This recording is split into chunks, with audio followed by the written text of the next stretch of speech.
Hola, ¿cómo estás?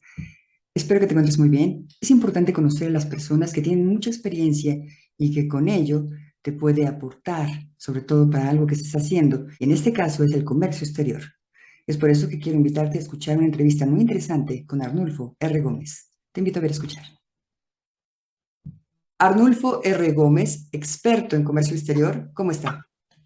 Muy bien, afortunadamente, Sofía Salinas. Qué bueno, don Arnulfo. Pues si quiere platicarnos un poquito de su experiencia nada más, porque es una experiencia, por supuesto, muy vasta. Bueno, yo tengo estudios en comercio exterior en Francia, en el Centro de Comercio Internacional en Ginebra y en la Comunidad Económica Europea, en la Comisión de la Comunidad Económica Europea. Mi experiencia profesional siempre ha sido comercio exterior. Primero trabajé en el Instituto Mexicano de Comercio Exterior como coordinador de consejerías para Asia, África y Oceanía. Después fui jefe de la sección de Europa Occidental en el mismo instituto. Y después fui consejero comercial adjunto de la Embajada de México en España cuando se reanudaron relaciones con España. Fui Perfecto. también jefe de la Oficina Comercial de México para Cataluña y Valencia. Después fui consejero comercial de México para Centroamérica, con sede en San José, Costa Rica. Sí. Y desde ahí me ocupaba de Nicaragua y Panamá. Y después fui consejero comercial de México para el Benelux y países escandinavos. Sí. Y mi último puesto fue como consejero comercial de México para Quebec y las provincias marítimas de Canadá, con residencia en la ciudad de Montreal. Wow. No, pues sin duda su experiencia es muy, muy importante y es por eso que quiero que nos platique, don Arnulfo, algo que en particular usted quiere compartir. Ya me platicó un poquito, pero de una experiencia en Rotterdam. A ver, platíquenos de eso. Sí, en el año de 1983 me designaron consejero comercial para el Benelux y países escandinavos, con sede en la ciudad de Rotterdam. Y empezaré con una anécdota que parece muy simple, pero que desató un negocio verdaderamente importante. Cuando yo llegué a Rotterdam, mi secretario me dijo que si quería tortillas. Y le dije, ¿de dónde las sacas? Tortilla. Llamamos a un teléfono X y al día siguiente nos llegan las tortillas. Entonces, dije, pues mira, yo estoy en hotel, estoy esperando, vengo llegando, voy a esperar a que mi esposa llegue y en función de lo que ella cocine, vemos si compramos tortillas. ¿Y qué pasó? Que cuando ya llegó mi esposa, pedimos tortillas y lo que hice fue tomar la etiqueta del paquete de tortillas y hablar al teléfono ese. Le decía yo al señor, bueno, tengo aquí enfrente de mí su dirección porque nos hizo llegar unas tortillas. Yo sí quisiera saber por qué le dio por hacer tortillas aquí en Holanda. Ujú. Ya, es que nosotros estamos muy cerca de la frontera alemana. Y del otro lado de la frontera, en Alemania, hay un cuartel norteamericano. Y muchos de los soldados que hay ahí son de origen mexicano. Entonces, a mí se me ocurrió empezar a producir hace 12 años tortillas y pues mantengo ese mercado. Dice, ¿sabes lo que me sorprende? ¿Qué? Dice que por primera vez me hablan de la Embajada de México para ver cómo se me ocurrió hacer tortillas. Y me dijo, tomo la oportunidad para hacer una cita con usted en Rotterdam. Yo voy a ir y quiero platicar con usted. Y en efecto, llegó el señor, ya me explicó que desde 1972 había empezado a producir, a Tortilla. fabricar tortillas. Y que era un mercado muy noble, porque era un mercado cautivo, los mexicanos que estaban en los cuarteles de Alemania, porque después ya se extendió, y tenía unas tiendas ahí de delicatessen, especialmente una que en el barrio de Wassenaar, en La Haya, donde normalmente residen los diplomáticos, que son personas acostumbradas a comer todo tipo de comida, Sí. o gran variedad de comida. Y al final yo después ya ahí es donde yo vivía después. ¿Por qué? Porque primero estuvimos en un apartamento amueblado y después ya me pasé al barrio de Wassenaar. Entonces estábamos platicando de eso y le dije, bueno, ¿y en qué puedo ayudarle? Él ya me platicó que él había empezado a producir tortillas usando los servicios de un panadero. Y que las tortillas, les debo decir, eran mejores que las que nosotros comemos ahora aquí en México, porque cada día están más feas las tortillas. Pero las tortillas de ellos eran muy buenas. Le dije, bueno, ¿y qué más? ¿No se le ha ocurrido algo más? Dice, sí, vendo totopos, que ellos le llaman chips. Entonces yo quisiera expandir mi mercado.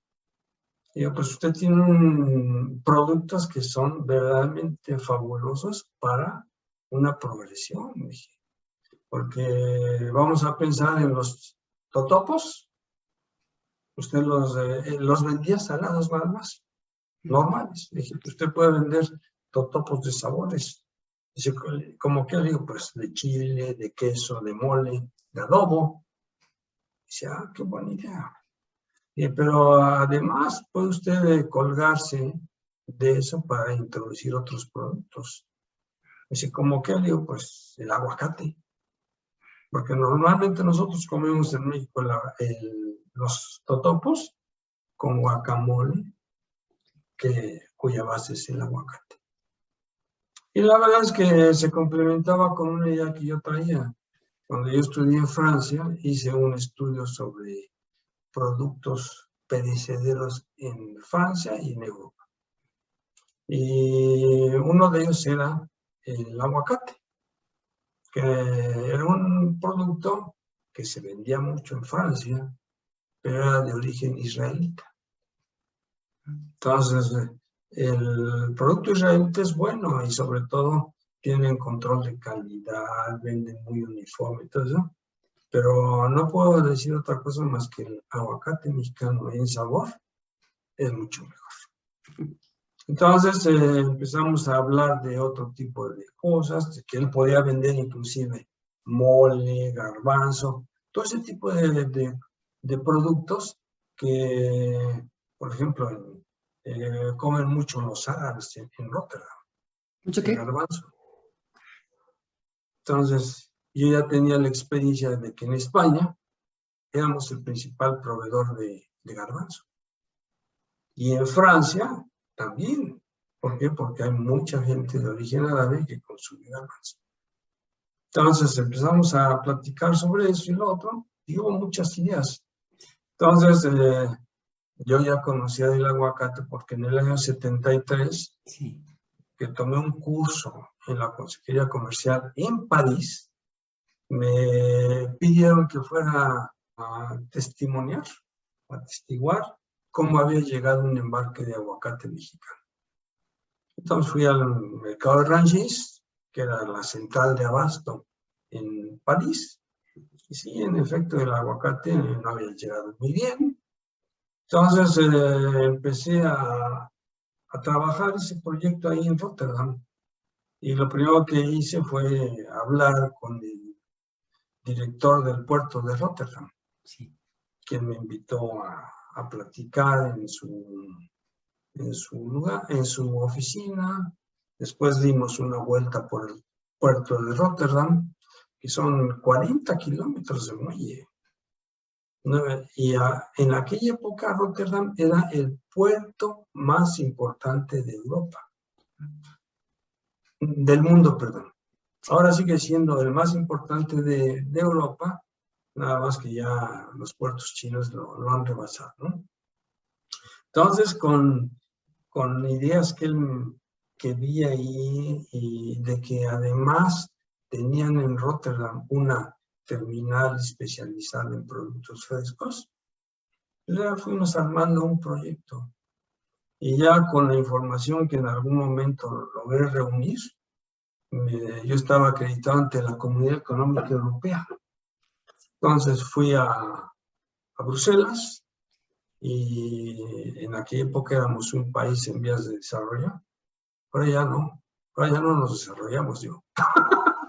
Entonces, Pues es que, don Arnulfo, usted tuvo una visión ahí que comenta muy interesante, a partir de una tortilla, prácticamente, ¿sí? y toda la experiencia que tenía ya con lo del aguacate y cómo fueron experimentando, y claro, había desarrollo, pero como usted dice, ¿qué pasó? Pues Platícanos un éramos poco de un ello. país en vías de desarrollo y entonces la comunidad ayudaba mucho a los países en desarrollo.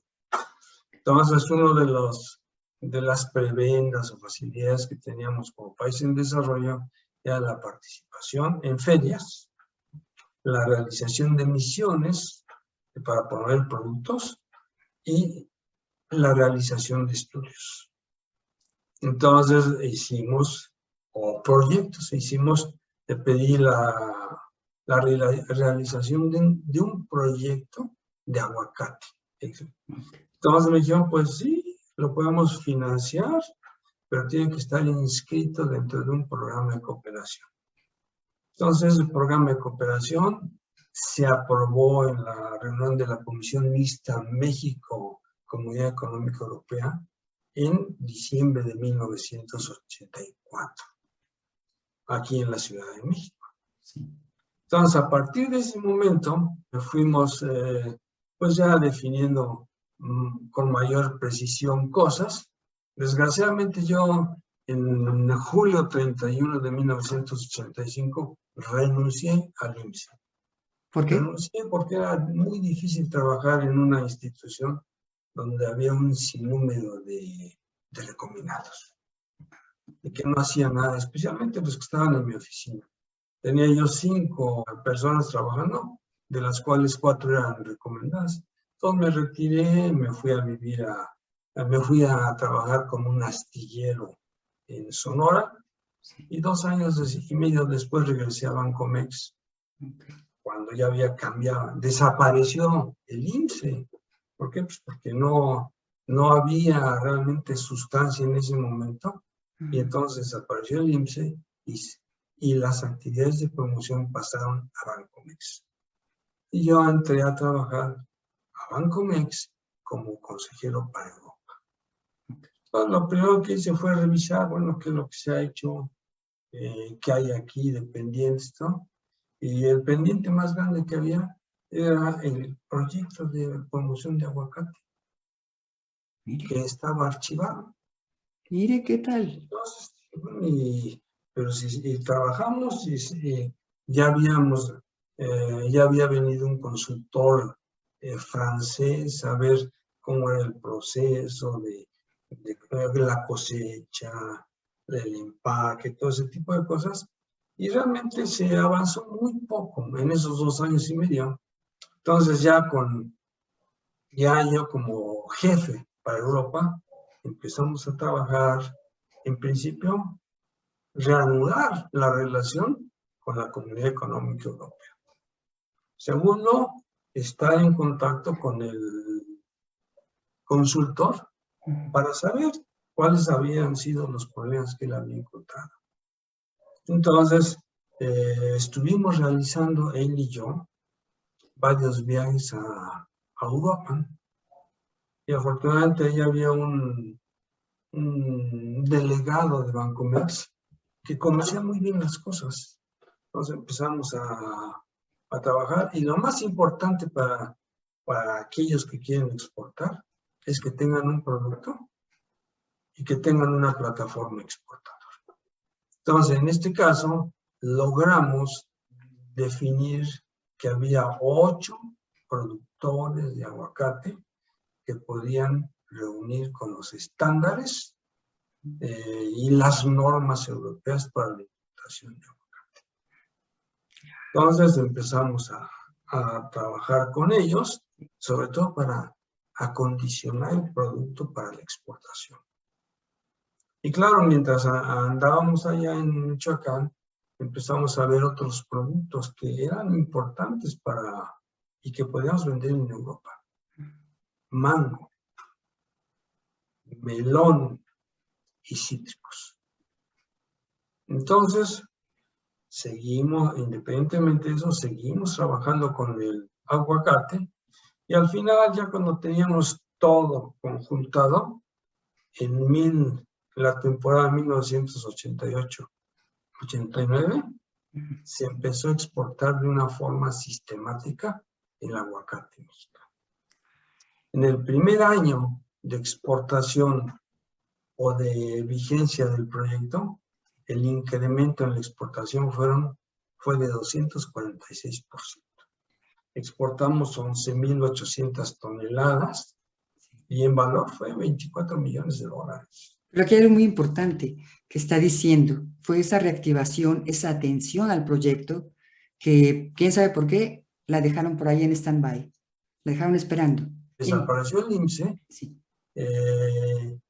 pues porque había gente muy mediocre.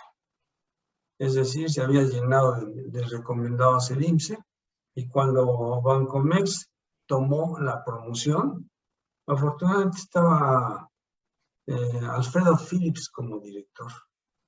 Y él fue el que dijo, bueno, a ver, licenciado, usted que está en Europa, ¿qué es lo que vamos a hacer? Y empezamos a trabajar con eso. ¿Y cómo ve Entonces, actualmente a Bancomext? pues creo que ya ni existe, ¿no? Don Arnulfo. No, yo veo muy mal esto. A ver, a ver, a ver. Vamos a decir, Bancomex era una institución que tenía hasta el año 2007, tenía activos muy importantes. Como en todas las instituciones, había recomendados en serio. Y nada más de 1998 al año 2000, Sí. el número de ejecutivos o altos funcionarios pasó de 116 a 732. Correcto. Y el ¿Con qué número de empleados, resultados? ¿Con qué resultados? muy pocos, muy pocos. ¿Por qué? Porque altos funcionarios se preocupaban más de justificar su permanencia que de realizar actividades. Entonces, yo tuve la fortuna de que me tocó este proyecto, o sea, reengancharme en el proyecto, Sí. y realmente de 88 a 90 que yo estuve a cargo de Europa, se incrementaron las exportaciones de aguacate. ¿Por qué? Porque el proyecto empezó a trabajar bien. Y teníamos gente en Michoacán y gente en Francia, porque al final se definió como principal mercado el francés. Ahí está un consejero que se llama Eric Álvarez. Y con la ayuda del consultor francés, que se llama Gérard Boyer-Vidal, hicimos un buen trabajo. Y afortunadamente, bueno, dada mi experiencia en negociaciones y en promoción, me enviaron a Canadá. Y yo llegué a Canadá en agosto de 1990. 2 meses después llegó Jaime Serra a promover el Tratado de Libre Comercio de América del Norte. Y realmente fue muy interesante porque yo me enganché, aunque yo no era miembro del cuarto de punto, yo les di muchas asesorías. ¿Por qué? Porque yo trabajé mucho con lo que llaman inteligencia comercial.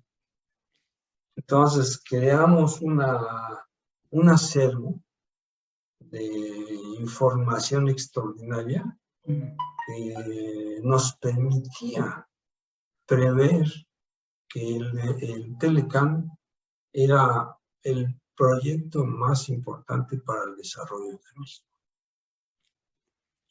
Y la verdad, yo en ese momento definí proyectos prioritarios también en Canadá, que eran productos agropecuarios, textiles y confección, calzado y promoción de inversiones. Entonces, antes, vamos a decir, de 90 a 94, de Canadá, específicamente de la región que yo manejaba, llegaron 66 inversiones de enorme valor. Una de ellas, Bombardier. Sí. ¿Por Que qué? llegó para Porque quedarse. Bombardier fue compró con Carrill, pero las negociaciones de su compra se realizaron en Davos, porque el propietario de Bombardier estaba en Davos cuando sacaron la licitación. Entonces yo me puse en contacto con Jaime Latorre, que era el presidente del Mexican Investment Board, y allá se reunieron con él.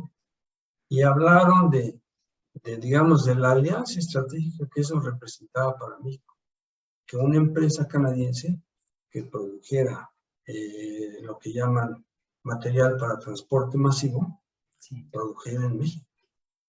¿Por qué? Porque iba a proveer al metro de la Ciudad de México, de Monterrey, pero además eran carros de ferrocarril, también los que podía proveer.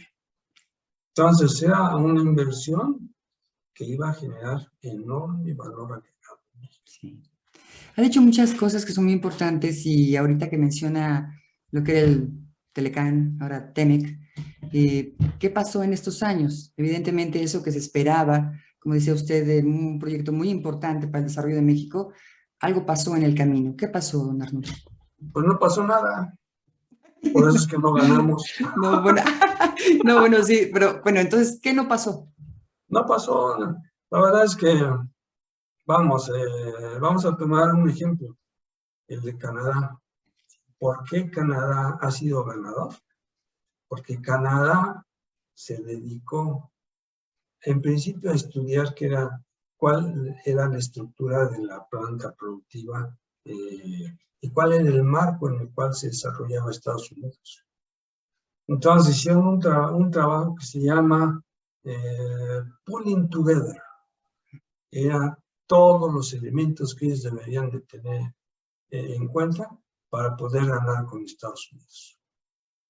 Y ese documento yo lo rescaté.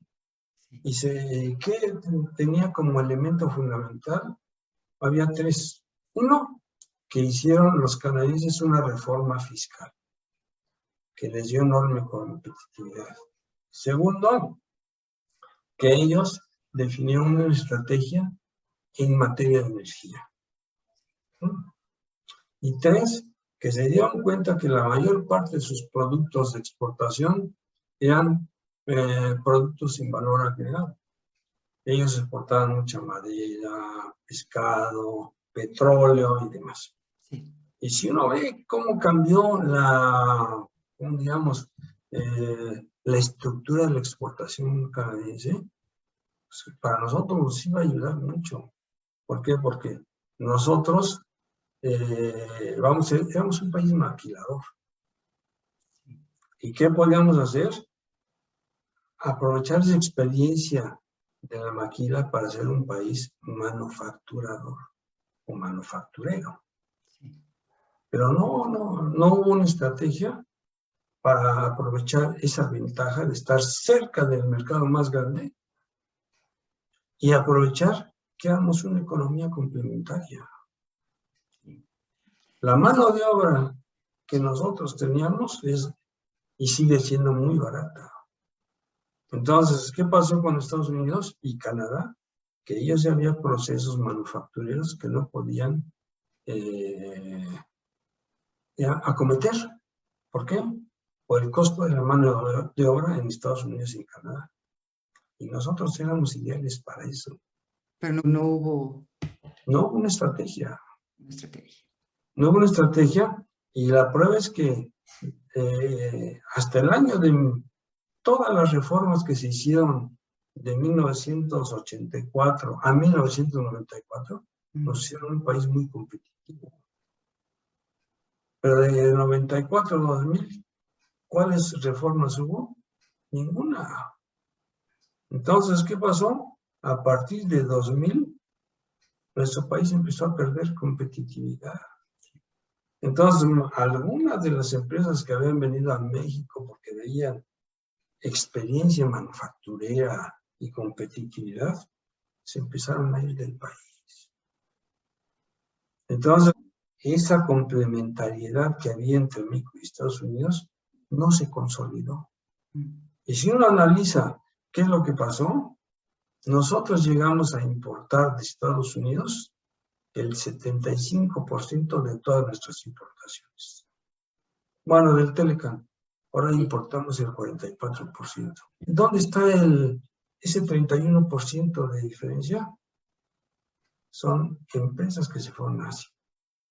Pero también han hablado mucho de la diversificación y México sigue siendo pues exportador con el 80% más o menos, ¿o cuánto exporta a Estados Unidos?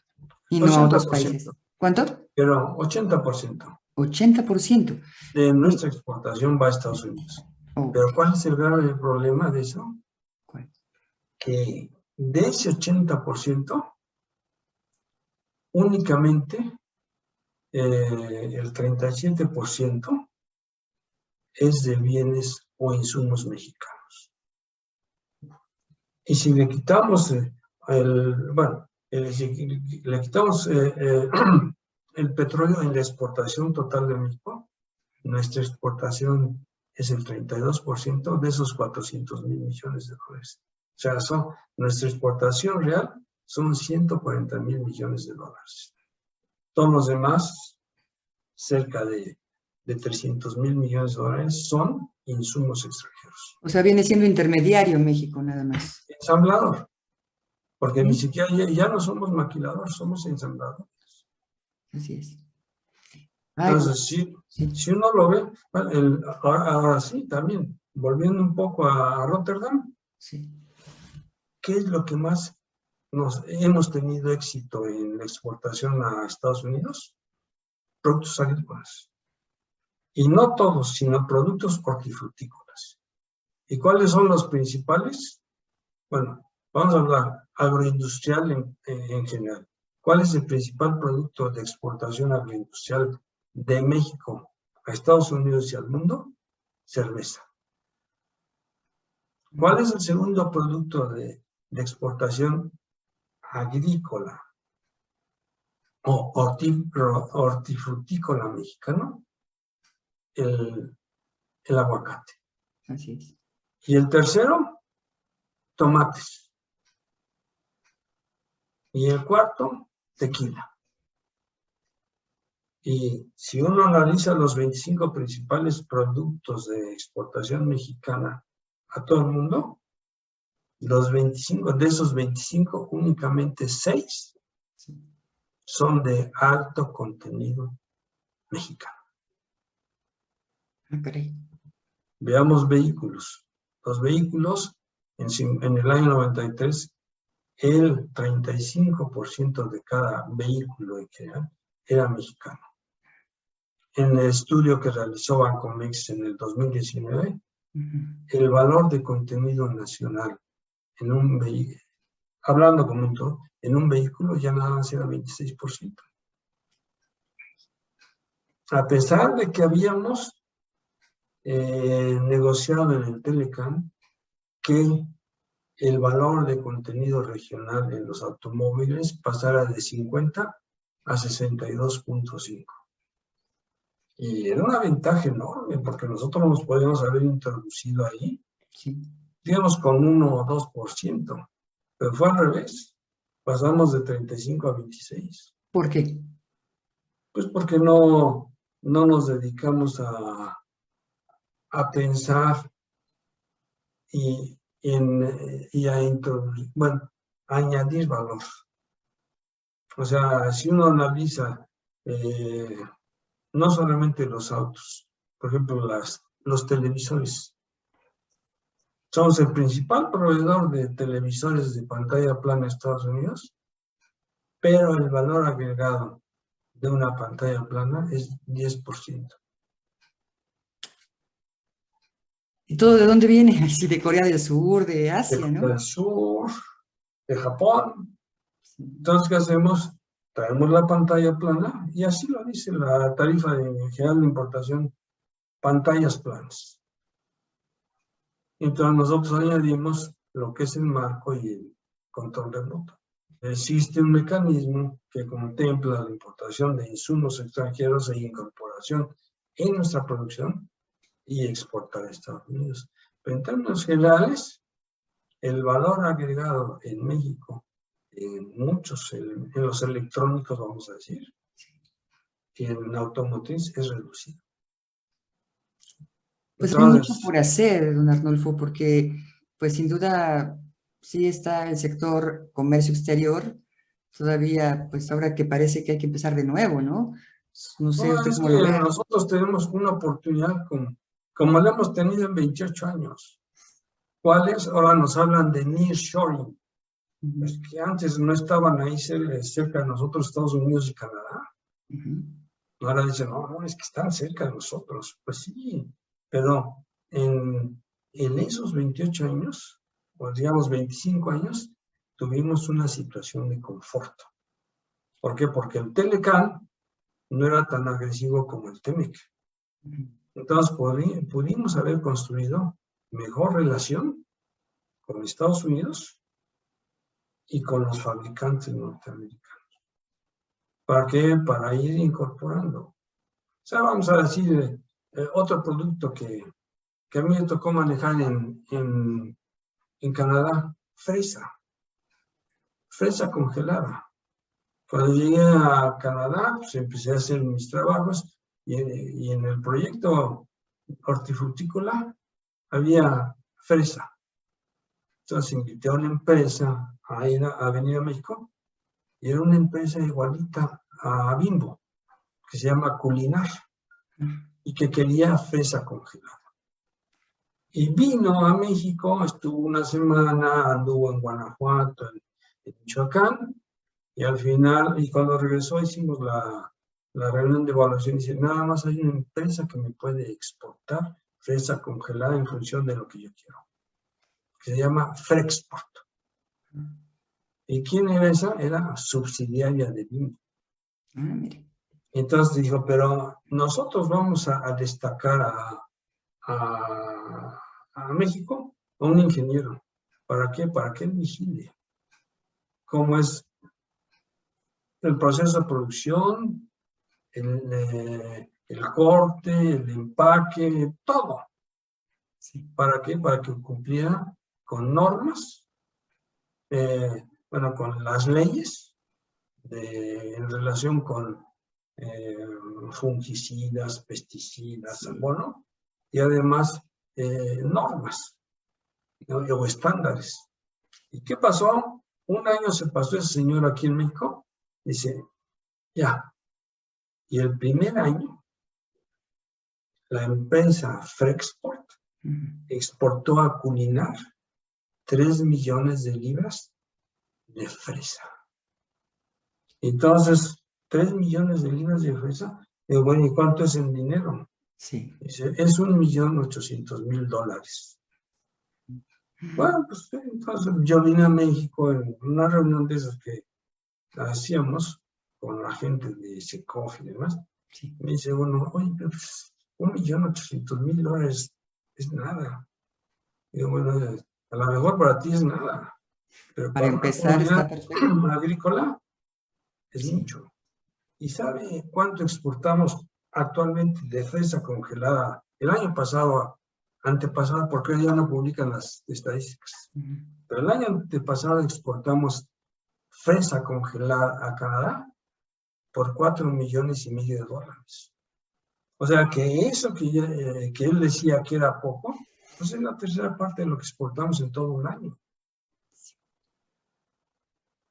No, pues Entonces, no. vamos, si hubiera sido que la Secofi hubiera vendido $1,000 de las ayudas, de ella, es muy bueno, pero no. Ah, qué caray. Ay, don Arnulfo, yo sé que usted escribe, aparte de que da clases de comercio internacional, escribe. ¿Nos puede compartir en qué página escribe? Porque sin duda tiene muchas, muchas experiencias, mucho que decir. ¿Y dónde podemos leerlo? Sí, cómo no, yo escribo en un diario digital que se llama Voces.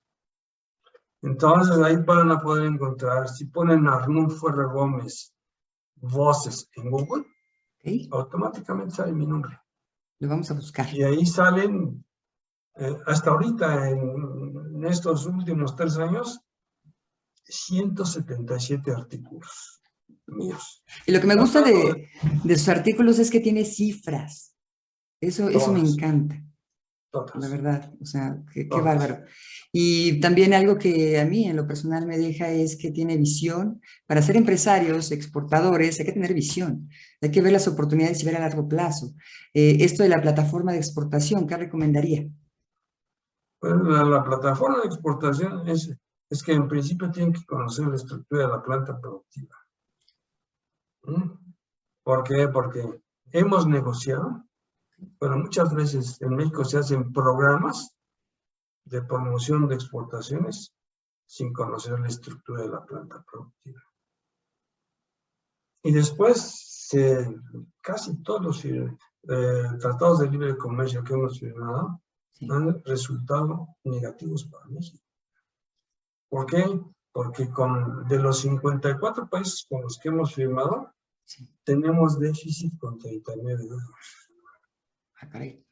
Así que no se compensó o no se supo adecuadamente cuál era la estructura de nuestra planta productiva, ni conocíamos lo que íbamos a negociar con aquellos. Ahí tiene el TPP-11.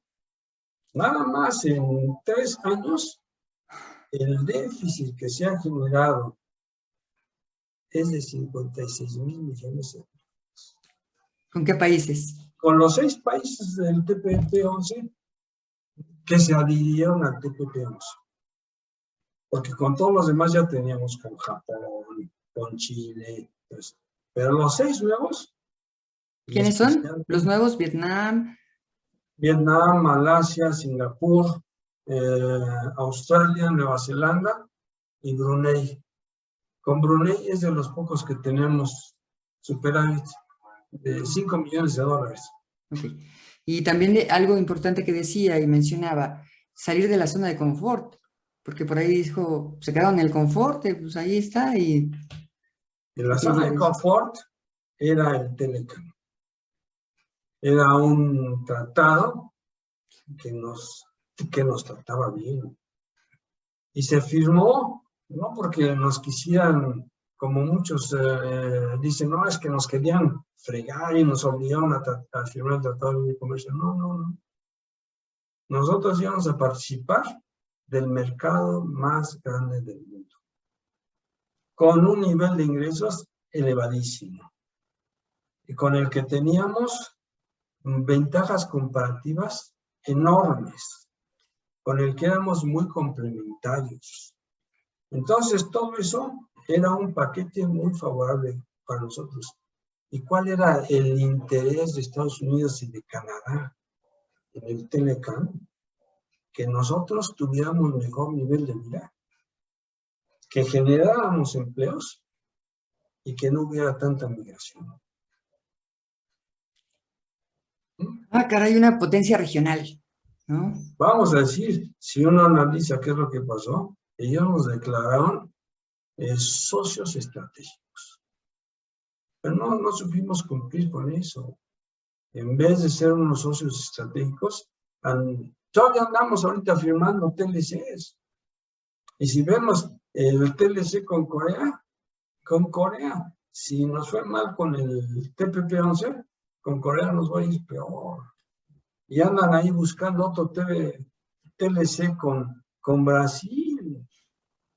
Y con Brasil, en los últimos 27 años, hemos generado un déficit para México de 32,000 millones de dólares.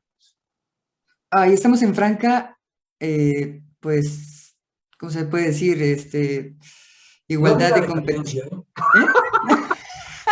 ¿Eh? En franca decadencia. No, estamos en franca vulnerabilidad, porque Ah, somos así, muy vulnerables porque no hemos hecho la tarea interna. Lo que decía yo de Canadá, ellos dijeron, bueno, vamos a competir con Estados Unidos, hay que ser competitivos. así es. Y nosotros cada día somos menos competitivos. Y con más restricciones por tantos cambios que ha habido, ¿no cree? Pues ojalá que hubiera más cambios, pero bueno. A esos cambios. Ay, sí. Pues yo le agradezco mucho a Arnulfo R. Gómez, experto en comercio exterior. No sé si tenga algún comentario más y vamos a seguir leyéndolo. Y por supuesto que en el mundo para ti tiene pues todos los micrófonos para estar siempre comentando esto, que es muy importante sin duda para todos, no nada más para los que exportan o importan, no. Es muy importante para todos, de verdad, sin duda. Es muy importante para todos. Y yo te agradezco la oportunidad de poder platicar libremente y de señalar que hay muchas cosas que se pueden hacer, pero hay que pensarlas. Vamos haciéndolas. Y yo lo vuelvo a invitar próximamente. ¿Sí? Con mucho gusto, ¿eh? Mucha Muchas suerte. gracias, muchas Hasta luego. gracias. Me encanta su palabra. Suerte. Gracias. Buena tarde. Bye. Personas como Arnulfo R. Gómez, sin duda, ya lo escuchaste, tiene mucho que aportar y compartir con todos nosotros. Gracias por acompañarnos. Buenas tardes.